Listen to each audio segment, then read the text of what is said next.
Let's talk about Amazon $9 a month healthcare play. The $9 a month healthcare play from Amazon. Yeah. Available for Amazon Prime members. There you go. Why not? Makes a lot of sense. They already were in the space. We knew that they were having shipments directly to people's homes. They purchased One Medical in February. It was like, well, they purchased PillPack. They purchased PillPack. Like they've already been doing. Like this shouldn't come as a surprise. So here it is, $9 a month. Well, okay. Let's talk about. Let's give some details and let's. You want to start it, Ian? Yeah, I think and that's why I posed the question earlier. If a presidential candidate was saying, "Hey, if I get elected, I'm going to make healthcare for all Americans $9 a month," would they win? I think it would be a landslide. I don't know what the margins will be on this, but I do think because Amazon has been a laggard in the tech space, I think this could be one of the things that drives them over. They already have amazing fanfare amongst Prime members and people who use it. There's a general happy disposition when you think about Amazon and using the platform. But if we look at other medical experiences, going to a doctor, it's not the friendliest. It feels kind of cold. And I know that they need more doctors in their ecosystem to do some of these checkups. But if they combine the tech infrastructure that they have with that fast delivery, and if it remains $9 a month for a long time when the economy is being compressed for most people, this is going to be a landslide victory for them. There are only two spaces to be in if you're in America: healthcare and tech. And some may argue that healthcare is not truly healthcare. I understand that. But this is Obamacare, the idea of it, in tech form. I keep saying, like, if Biden brought this out, and it's interesting to see that even a tech company is doing things for the people that leadership will not do. This is going to have a tremendous impact on the stock over the next 4 or 5 years. Mm-hmm. It's been one of my favorites in Stock Club for 4 or 5 years, and I think this will only push the stock higher. Yeah. So the company, well, it's called Prime One Medical, so it goes to Prime members. So it covers unlimited access to 24/7 on-demand virtual Mike, care. we can't see you. Including video chats with licensed providers within minutes.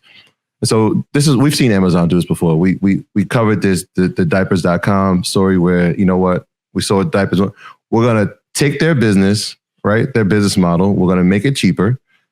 Eventually they won't have business and we'll purchase them and extinguish them. So think about what happened over the past 3 to 4 years in the pandemic. We couldn't go to the doctor's office. We had to schedule virtual calls. You'd think that Amazon sat back and said, this isn't a business opportunity. If CVS is doing it and Walgreens is doing it, and we have the infrastructure, we have the data, right? And we have the delivery, which those companies don't, right? So they find One Medical, they purchased that for $4 billion. At the time, people were like, well, here they go again, right? They bought Whole Foods. Why are they doing this now?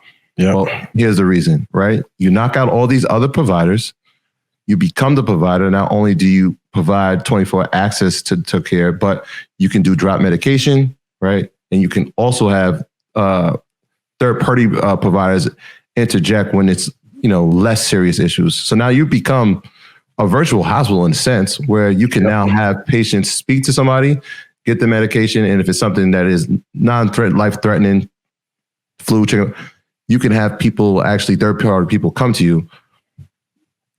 They're wiping the competition out in the healthcare space. This is how they enter spaces, right? They don't come and say, all right, we're just going to pretend no, they're coming in to dominate like they've done in every industry that they come in.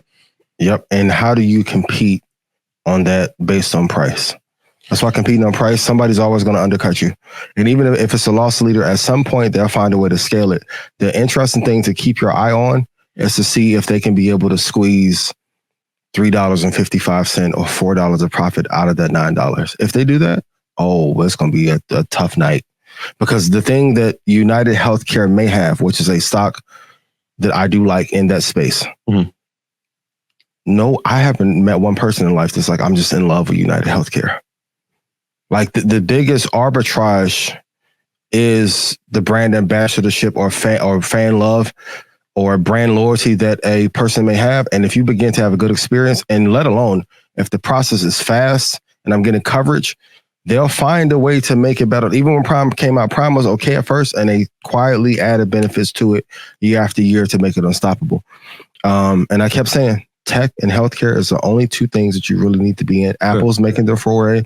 Like, so now if you have that AI plus fanfare plus healthcare at an affordable price, when most people are priced out, they got another empire. Do you even think they want to make a profit margin that wide? Like if we're saying $9, if they're making $4, I think they might even be content making $1. Does everybody know the story of diapers.com?